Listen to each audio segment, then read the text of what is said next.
बीती सदियों में हमने दुनिया को एक से बढ़कर एक बेहतरीन साइंटिस्ट। आज तक किसी भी व्यक्ति ने न कहानी में न मौखिक ने लिख करके बताया कि वो जंगल में कहीं गया था, किसी शहर में गया था, उसने किसी बंदर को आज भी बनते हुए देखा हो, ये कहीं पर नहीं लिखा गया।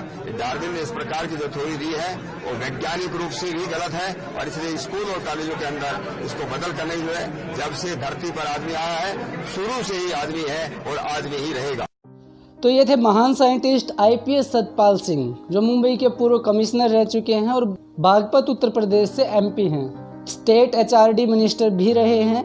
और इन महान साइंटिस्ट का कहना है कि डार्विन ने हमें गलत थ्योरी दी है।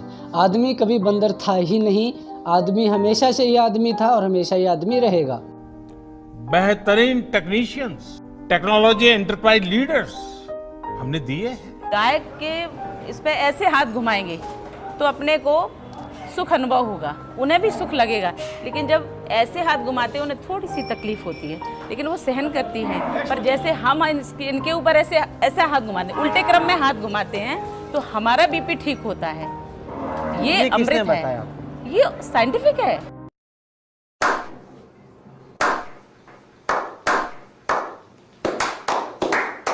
और ये थी महान टेक्नीशियन और आयुर्वेदाचार्य साध्वी प्रज्ञा सिंह ठाकुर। हालांकि डॉक्टरों से पता चला कि इनके कैंसर के लिए 2 सर्जरी की गई थी, जिससे कि ट्यूमर निकाले गए थे। उसके बावजूद भी अगर इनका कैंसर गौ गोबर और गौमूत्र से ठीक हुआ है तो आपको मान लेना चाहिए, क्योंकि ये 21वीं सदी का भारत है और यहाँ गोबर भी कमाल दिखाता है। इस कड़ी में कुछ दिन पहले देश की नई एजुकेशन पॉलिसी का ऐलान किया गया है। जी हाँ, न्यू एजुकेशन पॉलिसी। और आज हम बात करेंगे इसी के बारे में। तो चलिए वीडियो स्टार्ट करते हैं बिना किसी बेकैती के।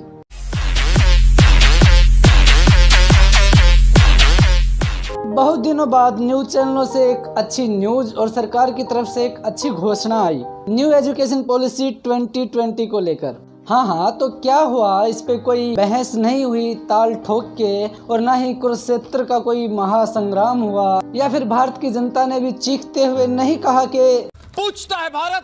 अब देखिए, बात को समझिए।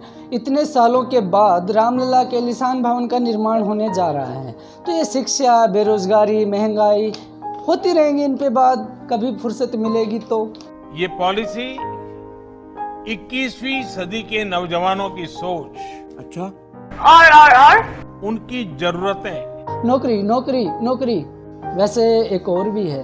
खैर, बात करेंगे सिर्फ न्यू एजुकेशन पॉलिसी की, और सबसे पहले बात उसकी जो सबसे अच्छा लगा मुझे।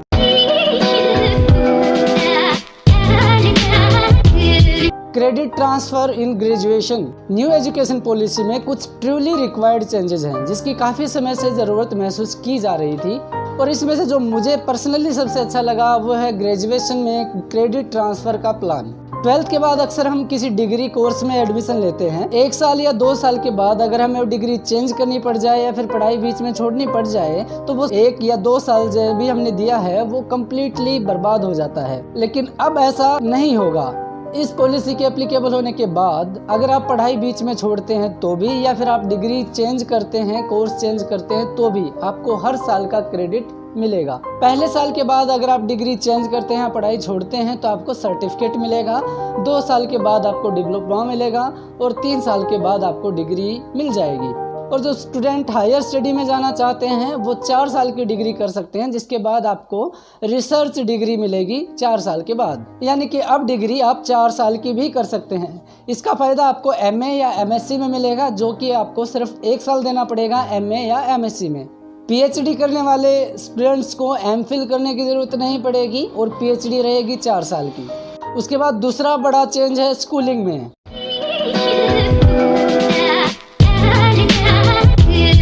अभी तक भारत में एजुकेशन 10+2 के फॉर्मूले पर होती थी, लेकिन अभी यह फॉर्मूला चेंज करके 5+3+3+4 कर दिया गया है। भारत में एजुकेशन को वर्ल्ड क्लास बनाने के लिए एक काफ़ी अच्छी पहल है। 12th क्लास तक एजुकेशन को अलग अलग कैटेगरी में बांटा गया है, जिसमें सबसे अच्छा है प्री स्कूलिंग। अभी तक private institutions, private school pre schooling के नाम पर लोगों को लूटते आए हैं, लेकिन अब भारत सरकार भी प्री स्कूलिंग पे ध्यान देगी और इसके लिए एक मानक सिलेबस तय करेगी। 5+3+3+4 का जो फॉर्मूला है उसमें पहले जो 5 साल हैं उसमें प्री स्कूलिंग भी शामिल है, जो कि 3 साल की रहेगी, 3 से लेकर 6 साल की उम्र तक। अभी तक हमारा एजुकेशन सिस्टम बेस्ड था 10+2 के फॉर्मूले पर, जहाँ पे एजुकेशन स्टार्ट होती थी 6 साल की उम्र से। लेकिन 5+3+3+4 के फॉर्मूले में पहले जो 5 साल है उसमें प्री स्कूलिंग भी शामिल है, यानी कि अब एजुकेशन स्टार्ट होगी हमारे सिस्टम में भी 3 साल की उम्र से। 3 से 6 साल की उम्र में बच्चे आंगनवाड़ी में, प्री स्कूलिंग में या फिर बाल वाटिका में एजुकेशन लेंगे। 3 साल के बाद लास्ट के दो ईयर होते हैं फर्स्ट क्लास और सेकंड क्लास, और इन 5 सालों को मिलाकर फाउंडेशनल स्टेज बताया गया है, जिसमें मल्टी लेवल प्ले एक्टिविटीज़ के साथ पढ़ाई होगी। नेक्स्ट के जो 3 साल हैं उनको नाम दिया गया है प्रिपरेटरी स्टेज, जहां play, discovery and activity based interactive classroom और लर्निंग होगी। एज 8 से 11 और क्लास 3 से 5। अगले 3 साल क्लास 6 से 8, एज 11 से 14 नाम दिया गया है मिडिल स्टेज, जहां एक्सपेरिमेंटल लर्निंग होगी साइंस में, मैथमेटिक्स में, आर्ट में, सोशल साइंस में एंड ह्यूमैनिटीज़ में। लास्ट में आता है आखिरी के 4 साल क्लास 9 से 12, एज 14 से 18। यही वो 4 साल होते हैं जिसपे किसी स्टूडेंट का फ्यूचर टिका होता है। नाम दिया गया है secondary stage. Multi disciplinary study के साथ साथ क्रिटिकल थिंकिंग पे भी ध्यान दिया जाएगा। सब्जेक्ट को लेकर फ्लेक्सिबिलिटी रहेगी, स्टूडेंट अपने चॉइस के सब्जेक्ट चूज कर सकते हैं। और स्कूलिंग के लास्ट के 4 साल में यानी कि 9 से लेकर 12th तक तर्क शक्ति पर काफ़ी जोर दिया जाएगा, यानी कि इंटेलेक्चुअलिटी लेवल को बढ़ाया जाएगा बच्चों में। ये साइंटिफिक है? नहीं, ये वाली तर्क शक्ति नहीं, सचमुच वाली तर्क शक्ति। इसके बाद तीसरा बड़ा बदलाव सब्जेक्ट्स की चूजिंग को लेकर।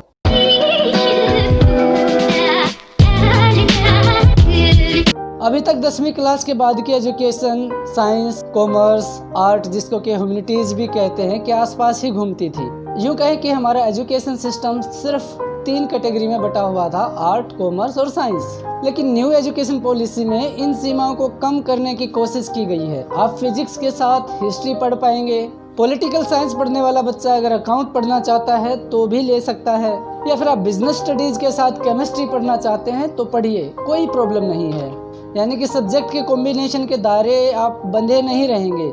सब्जेक्ट वो पढ़िए जो आपको पसंद है। हालांकि ये ओबियस है कि इसके लिए भी कुछ टर्म एंड कंडीशन रहेंगी, जिसकी डिटेल अभी इस पॉलिसी में नहीं दी गई है। वो बाद में जब डिटेल आएंगी तो कोशिश करेंगे आपको बताई जाएं।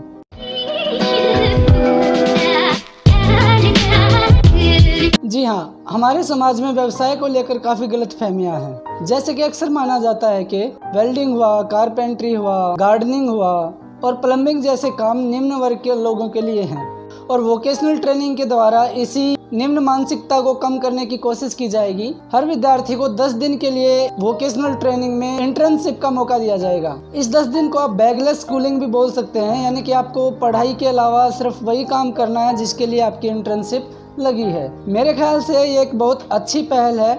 इससे बच्चों में स्किल डेवलप होंगी, जो कि आगे चलकर बच्चे के लिए भविष्य में उसकी आजीविका का साधन भी बन सकती है।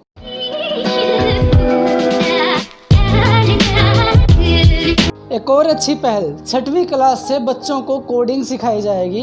ये भी एक थम्स अप आइडिया है। अगर ये आगे चलकर कामयाब होता है और सही से एप्लीकेबल होता है तो इससे काफ़ी बच्चों की ज़िंदगियां बदल सकती हैं।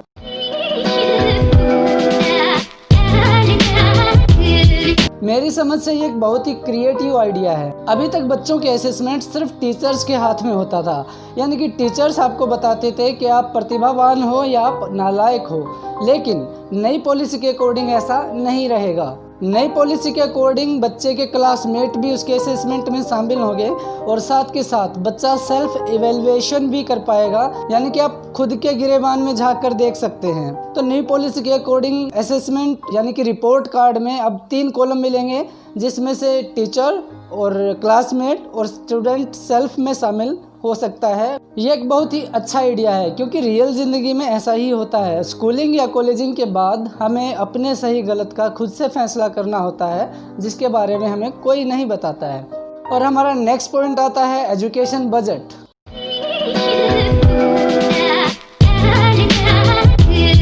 Education budget will be 6% of GDP। कहने और सुनने में ये बहुत ही अच्छा लगता है, 1984 से लेकर अब तक हर एक सरकार ये दावा करती आई है कि वो शिक्षा बजट को बढ़ाएंगी, लेकिन इसकी ज़मीनी हकीकत कहती है कि हमारा शिक्षा बजट अभी जो हाल में चल रहा है वो 3 से लेकर 3.5% है टोटल जीडीपी का। अब देखना ये है कि सरकार अनाउंसमेंट के बाद इस 6% बजट का जो ऐलान है उसको एप्लीकेबल कितना कर पाती है। अगर ये एप्लीकेबल होता है तो यकीन मानिए अच्छे दिन सच में आने वाले हैं।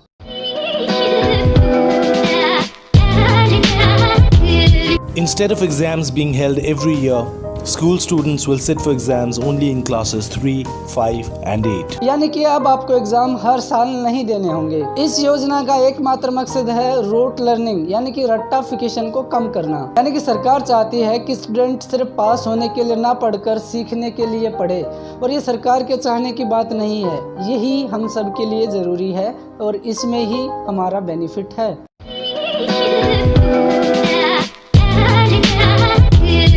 गवर्नमेंट ऑफ इंडिया की तरफ से कहा गया है कि वर्ल्ड की टॉप 100 यूनिवर्सिटीज यानी कि टॉप 100 इंस्टीट्यूशंस को भारत में अपने कैंपस खोलने की परमिशन मिलेगी। इससे फायदा ये होगा कि अभी तक जो लोगों ने एजुकेशन को बिजनेस बना के रखा है उसमें कंपटीशन बढ़ेगा, और कंपटीशन बढ़ेगा तो एजुकेशन का स्टैंडर्ड बढ़ेगा, एजुकेशन की क्वालिटी बढ़ेगी, जो कि आगे चल के काफी अच्छी योजना साबित हो सकती है। हालांकि आपको बताता चलूं कि ऐसी ही कुछ योजना 2010 में मनमोहन सरकार लेकर आई थी, जिसका कि बीजेपी ने पुरजोर विरोध किया था। खैर, अगर आप अपोजिशन में हैं तो आपका विरोध करना संवैधानिक अधिकार है, ये बात दूसरी है, और इसका हकीकत से कोई लेना देना नहीं है कि आप विरोध सही कर रहे हैं या गलत कर रहे हैं। तो ये थे वो सारे पॉइंट जिसको कि मास्टर स्ट्रोक बताया जा रहा है, और यकीनन बताया ही नहीं जा रहा है, अगर इम्प्लीमेंटेशन सही ढंग से होता है तो ये सच में मास्टर स्ट्रोक साबित हो सकते हैं। अब अच्छी बातों के बाद बात उनकी जो कंट्रोवर्शियल पॉइंट माने जा रहे हैं, जिस पे के काफी लोग सवाल उठा रहे हैं, और इनमें सबसे पहला है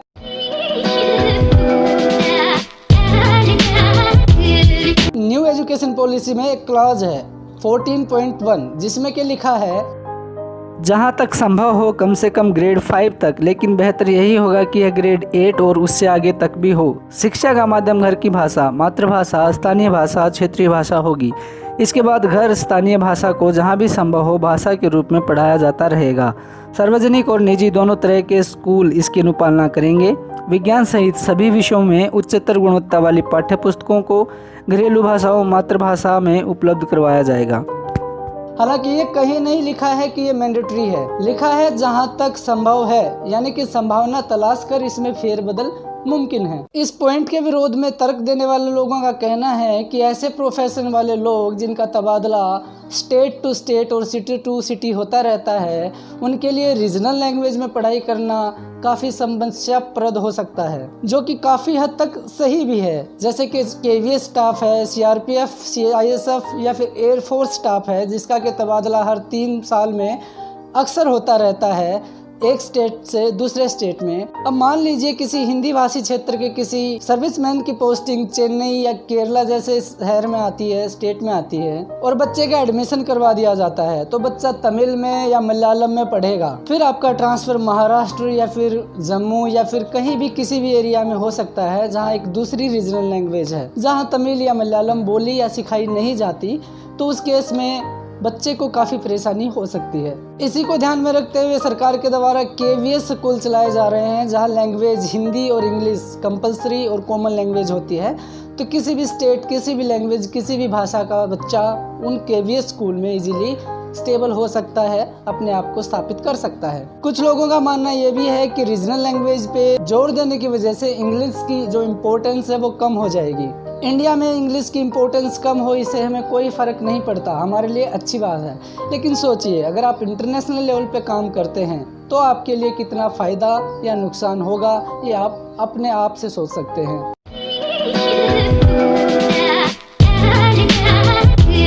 1976 से पहले एजुकेशन एक स्टेट मैटर हुआ करता था, यानी राज्य सूची का विषय था। 1976 के 42वें संविधान संशोधन द्वारा इसे समवर्ती सूची का विषय बना दिया गया, यानी कि कॉन्करेंट लिस्ट में डाल दिया गया है, जिससे कि एजुकेशन स्टेट प्लस सेंटर का साझा कार्यक्रम बन गया। यानी कि अब शिक्षा स्टेट और सेंटर दोनों की जिम्मेदारी थी।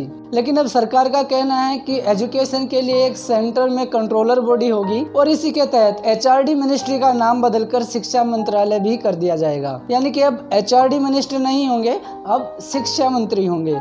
इसको सही बताने वाले ये कहकर सही बताते हैं कि पूरे देश में एक जैसी शिक्षा होगी, जो कि एक अच्छा है। लेकिन इसका विरोध करने वाले ये भी कहते हैं कि इसकी वजह से देश में प्राइवेटाइजेशन बढ़ जाएगा। अब गलत क्या है, सही क्या है, ये एक बहस का मुद्दा है। आप खुद से सोच सकते हैं, दोस्तों से बहस कीजिए और सोचिए समझिए कि इससे क्या सही होगा और क्या गलत होगा।